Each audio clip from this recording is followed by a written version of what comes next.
तो hello everyone, welcome in this video. इस video में हम बजाज फाइनेंस का स्टॉक को हम एनालाइज करेंगे कि उसमें प्राइस एक्शन किस तरह से काम कर रहा है और क्या उसमें दिख रहा है। ठीक है, सबसे पहले हम इसमें मंथली चार्ट में जाते हैं। ये नीचे मंथली चार्ट है, राइट साइड कॉर्नर पे, ये इस साइड ये मंथली चार्ट है। इधर ये इस साइड मंथली चार्ट है। उसके बाद ये बीच में जो है ये वीकली चार्ट है, और लेफ्ट साइड में 1 डे का चार्ट है। ठीक है, और इधर ऊपर 5 मिनट का चार्ट है। ठीक है, और इधर 15 मिनट का चार्ट है। ठीक है, चलो इसमें हम थोड़ा सा डीप डाइव करते हैं, इसमें देखते हैं क्या सीन है, किस तरह का। देखो मंथली चार्ट पहले मैं अगर हम एनालाइज करें तो जब भी हमें मान लो कोई बड़ी कैंडल मिलती है, ठीक है, जनरली अगर कोई बायर की कैंडल है, जब बड़ी कैंडल है अच्छी खासी ग्रीन, उसके बाद हम एक और कंटिन्यूएशन में एक और कैंडल एक्सपेक्ट करते हैं। वो इसलिए क्योंकि हम सोचते हैं कि फ्रेश मूवमेंट आया है, फ्रेश बायर आए, उसके बाद एक बार तो वो कंटिन्यूएशन में जाने की पूरी कोशिश करते हैं। ठीक है, लेकिन शर्त ये है कि ये जो कैंडल बनी होगी, ये वाली, ठीक है, ये जो कैंडल बनी है, ये ऐसा नहीं होना चाहिए कि मान लो अगर ये वीकली कैंडल है तो ऐसा नहीं होना चाहिए कि जो 5 दिन ट्रेडिंग हुई है वो 5 दिन में ये बैक टू बैक ऊपर ही आया हो, ऐसे नहीं।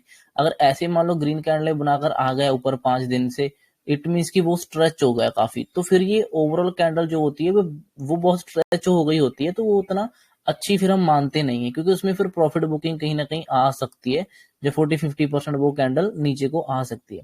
ठीक है, मतलब कि ये जो ग्रीन कैंडल बनी थी मंथली, बस ये है कि ये स्ट्रेच नहीं होनी चाहिए थी।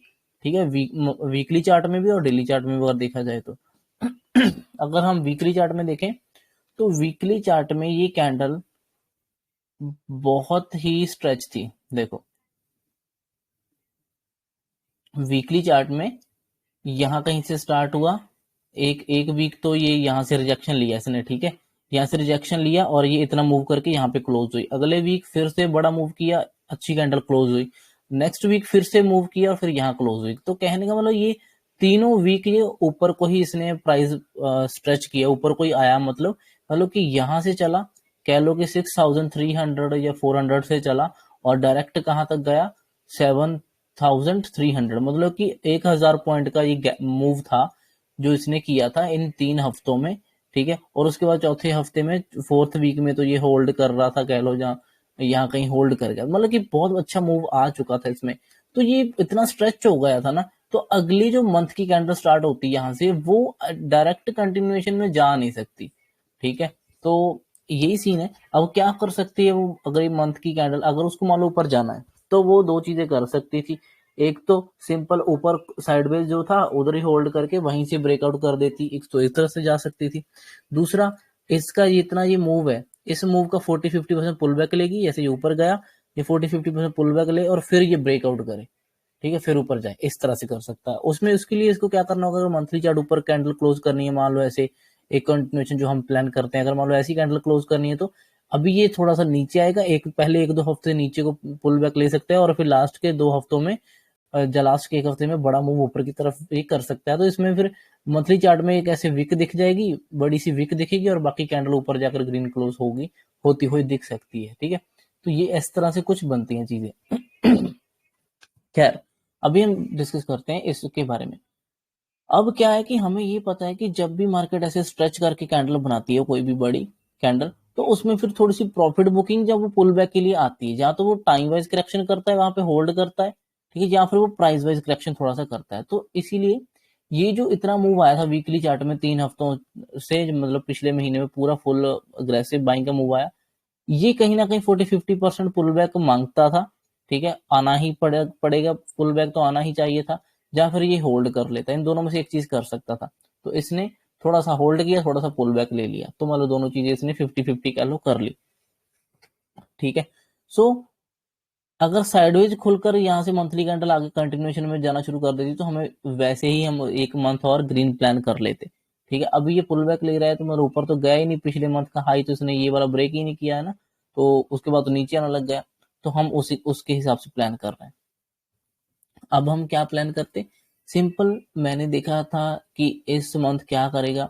इस मंथ की जो कैंडल है, इसके 3 हफ्ते हुए हैं अभी, ठीक है।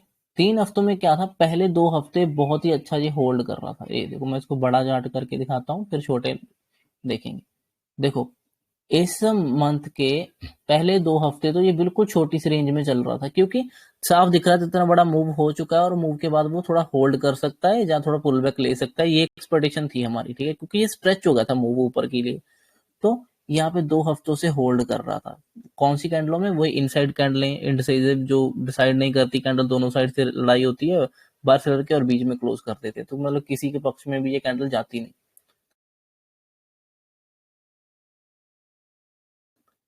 ठीक है। तो इंडिसाइसिव कैंडल जो है वो बनी थी 2 हफ्तों में। तो सिंपल है, हम इसका हाई लो मार्क कर लेते हैं, जो छोटी सी कैंडल होती है उसके अगर ऊपर निकलता है तो ऊपर का ट्रेड कंटिन्यूएशन होने की कोशिश करता है, नीचे का निकलता है तो नीचे को कंटिन्यूएशन करने की कोशिश करता है। अब ऊपर का तो हमारा व्यू इतना बन नहीं रहा था, क्योंकि पिछले 3 हफ्तों में, 3-4 हफ्तों में से ऊपर को ही जाकर स्ट्रेच हुआ था, ठीक है।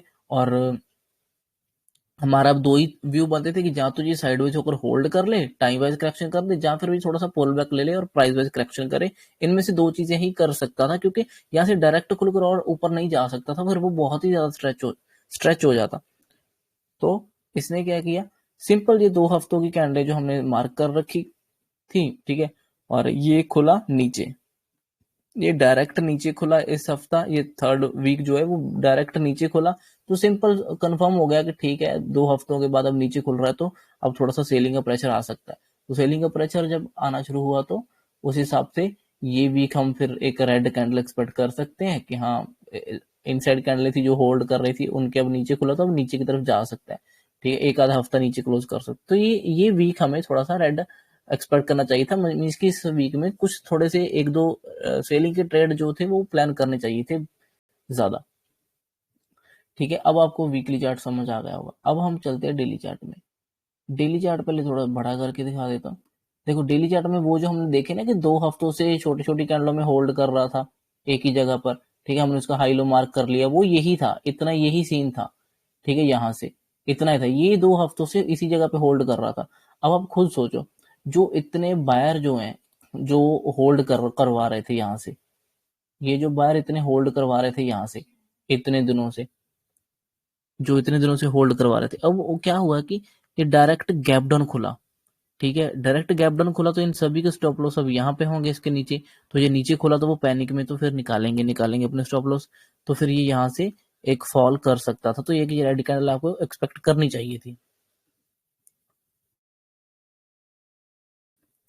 ठीक है। तो ये एक रेड कैंडल एक्सपेक्ट करनी चाहिए थी। अब इतने दिनों का, 1 2 3 4 5 6 7 8 9, 9 दिनों का ब्रेकडाउन हुआ, 9 दिनों का जो होल्ड कर रहा था रेंज, वो ब्रेकडाउन हुआ फर्स्ट कैंडल के साथ, एक रेड कैंडल क्लोज हुई। तो एक रेड कैंडल के बाद हम एक और कंटिन्यूएशन की कैंडल पे प्लान कर ही सकते हैं, अगर अगर मान लो कोई जोन या कोई अच्छा एरिया अगर ब्रेकडाउन होता है, तो पहली बार जब ब्रेकडाउन होता है वो एरिया, तो उसके बाद अगले अगली कैंडल भी, नेक्स्ट कैंडल भी एक कंटिन्यूएशन में जा सकती है इजीली। तो यही था कि ये जब इतने दिनों का लो इन्होंने ब्रेक कर दिया, तो ये अब ये वाले सभी बायर जो हैं ये नहीं रुकेंगे यहाँ पे, ठीक है, तो ये निकल जाएंगे, तो एक फॉल हो सकता था अग्रेसिव, तो ये इस फॉल के लिए हमें प्लान करना चाहिए था। दूसरा, दूसरे दिन में फिर से प्लान करना चाहिए था कि यहाँ पे अगर साइडवेज खुले या पुल बैक लेकर नीचे आ जाए, थोड़ा अगर गैप डाउन खुलता तो वो सीन था कि अगले वीक भी, अगले दिन भी मतलब हमें कंटिन्यूएशन का ट्रेड देखना चाहिए था। अब हम देखते हैं इसको कि कैसे हुआ। अब आपको समझ आ गया होगा कि मंथली कैंडल जब कंटिन्यूएशन नहीं करी, क्यों नहीं करी, क्योंकि वो मंथली पिछली जो ग्रीन कैंडल थी काफी स्ट्रेच हो गई थी। देखो वीकली चार्ट में पिछले 4 हफ्तों से ऊपर को ही गया था, पूरा स्ट्रेच हो गया था, तो और ये इंपॉर्टेंट एक रेजिस्टेंस था ट्रेंड लाइन का, ठीक है, और ट्रेंड लाइन के रेजिस्टेंस पे खड़ा था भी जाकर, या तो यहाँ से रेजिस्टेंस लेता या फिर यहाँ पे होल्ड करके ब्रेकआउट कर देता। ब्रेकआउट इसलिए नहीं किया क्योंकि मंथली कैंडल तो ग्रीन क्लोज थी, लेकिन वीकली चार्ट में बहुत ज्यादा स्ट्रेच था, और डेली चार्ट में तो और भी ज्यादा। देखो 1 2 3 4 5 6 7 8, ये तो डेली चार्ट में तो बहुत ही ज्यादा स्ट्रेच था, तो इसलिए ये ऊपर की कंटिन्यूएशन तो कर नहीं सकता था, इसको पुल बैक तो करना ही पड़ता, ठीक है। तो इसलिए ये 2 हफ्तों से होल्ड किया, नीचे खुला तो नीचे का ट्रेड ट्रेड प्लान करने चाहिए थे, सिंपल, ठीक है। अब फर्स्ट टाइम ब्रेक डाउन हुआ था, तो उसके बाद एक कंटिन्यूएशन का ट्रेड भी हो सकता था, ये अब आपको यहाँ तक समझ आ गया होगा। अब यही अगर छोटे टाइम में जाकर देखें, तो ये देखो, ये 1 दिन, 2, 3 4 5 5 दिन से होल्ड कर रहा है, ठीक है। ये इतनी सी जोन में 5 दिन से होल्ड कर रहा था, ठीक है, सिंपल। अब 5 दिन के होल्ड कर रहा है तो सिंपल इसका बॉटम और इसका जो ऊपर का एरिया वो मार्क करके रखो। मैंने आपको यही बोला कि यहाँ भी ब्रेक डाउन करेगा, रीटेस्ट के बाद वो फॉल करेगा तो रीटेस्ट में मैं एंट्री का प्लान करना होगा, ठीक। इसने क्या किया, इसने बहुत ही सिंपल ट्रेड था। देखो क्या हुआ ना कि ऊपर क्लोज हुआ था, यहाँ पे ऊपर क्लोज हुआ, ठीक है। यहाँ पे क्लोज होने के बाद अगर बड़ा गैप डाउन खुलता है तो इतने पॉइंट तो वैसे ही हमारी जेब से निकल गए, हाथ से निकल गए, और उसके बाद वो और कंटिन्यूएशन में फॉल कर दिया, ठीक है। तो ये पूरा मूव एक निकल चुका। अब इस मूव में मैं कहीं भी चलते चलते पे एंट्री नहीं कर सकता, मुझे वेट करना होगा पुल बैक का।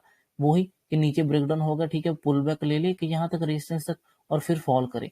आप इस रेजिस्टेंस तक का पुल बैक प्लान कर सकते हो, ठीक है। या फिर ये अगर ये ऊपर कोई गैप छोड़ कर आया है तो हो सकता है कि इसे नीचे आने के बाद वो पहले गैप फिल करने चला जाए, गैप फिल करके फिर फॉल कर दे। तो ये ऐसे ये पिछला गैप जो था, मतलब जो गैप डाउन खुला था वो गैप फिल करके फिर फॉल किया। तो ये एक ट्रेड इसमें प्लान किया जा सकता था।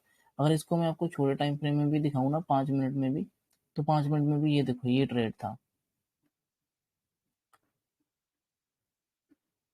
देखो ये नीचे खुला और नीचे गिरने की कोशिश करी कंटिन्यूशन में। हम यहाँ पे ट्रेड थोड़ा नहीं लेते क्योंकि हमारे हाथ से ऑलरेडी यहाँ से लेकर इतने ज्यादा पॉइंट निकल चुके होते हैं, ठीक है। तो उसके बाद पुल बैक का वेट करना चाहिए। तो ये इसने धीरे धीरे ऊपर जाने की कोशिश करी और ये एक हाई था हमारा, और यही पिछले दिन की यहाँ कहीं क्लोजिंग थी, और वहां कहीं तक का इसने पुल बैक लिया। तो जो पुल बैक था उसको हमें ट्रेंड लाइन के साथ फॉलो करते रहना चाहिए। जैसे ही वो ट्रेंड लाइन ब्रेक करता है हमें वहां पे ट्रेड, या फिर हमें कोई और भी पैटर्न कुछ देखने को मिल रहा है तो वो भी वेट करके उस तरह से लेना चाहिए। जैसे ये एम पैटर्न से बना और फिर फॉल किया, फॉल में एंट्री करना चाहिए था, सॉरी ब्रेक डाउन में। यहाँ ब्रेक डाउन में क्यों, ब्रेक डाउन में एंट्री क्यों करना था, क्योंकि ये 12 बजे के बाद का टाइम है, ठीक है। ये सेकंड हाफ शुरू हो गया था यहाँ से। ये जो अगर यहाँ से ट्रेंड लाइन ब्रेकआउट देखे ना, ये ट्रेंड लाइन छोटी सी कैंडल से ब्रेक हुई, पहली बात तो ये इतनी स्ट्रॉन्ग कैंडल के साथ ब्रेक नहीं हुई यहाँ पे, ठीक है। और ऊपर से वो बैक टू बैक एक दो तीन तीन रेड कैंडलें लगातार बन गई कंटिन्यूएशन में।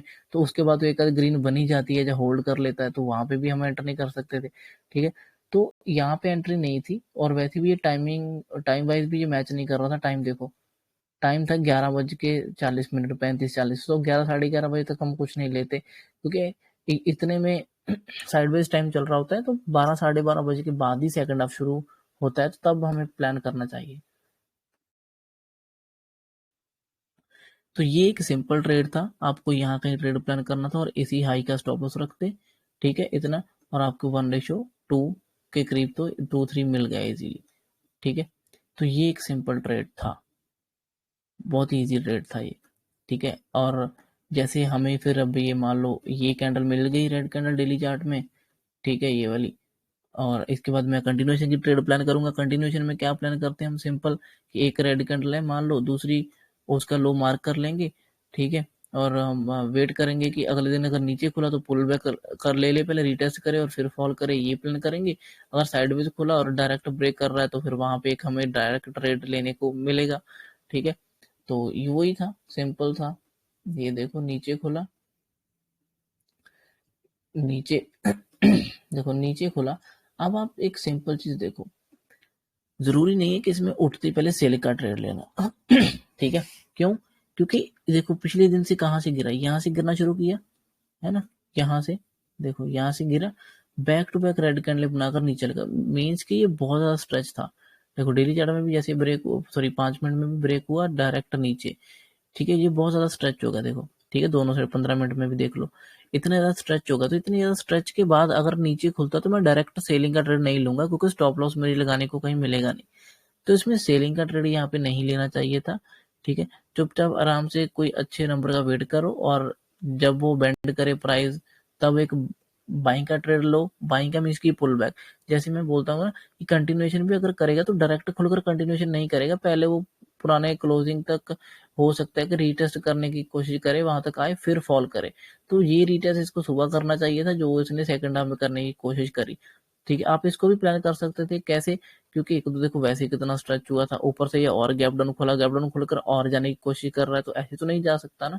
तो फिर यहाँ से आपको कोई ट्रेंड लाइन इस तरह से फॉलो कर लो, या कोई इस तरह से कोई फॉलो करके ट्रेंड लाइन यहाँ कहीं का बाइंग का ट्रेड प्लान कर सकते थे पहले। बाइंग का ट्रेड मतलब वही पुल बैक का, जो मतलब यहाँ कहीं तक का टारगेट, छोटा टारगेट रख सकते थे, ये कर सकते। अगर ये नहीं अपने करना था तो सिंपल देखो कि हाँ भाई ये इसकी क्लोजिंग थी यहाँ कहीं पे, ठीक है, और अगर ये इसको रिटेस्ट करने आ रहा है तो फिर से फॉल करेगा, क्योंकि इस लो को ब्रेकआउट हुआ है, सॉरी ब्रेकडाउन हुआ है, ब्रेकडाउन के बाद फर्स्ट टाइम रिटेस्ट करेगा और फिर फॉल करेगा ही करेगा। तो इस तरह से हम यहाँ पे भी छोटे टाइम फ्रेम में जाकर कुछ ट्रेड प्लान कर सकते थे, और यहाँ पे एक फिर वही डाउनफॉल का ट्रेड एक इजीली मिल सकता था। तो ये भी एक अच्छा था। तो आई होप आपको समझ आया होगा। ठीक है, ये सिंपल था, सिंपल सी चीज़ें हैं, प्राइस एक्शन के बेस के ऊपर हमने एक्सप्लेन करी।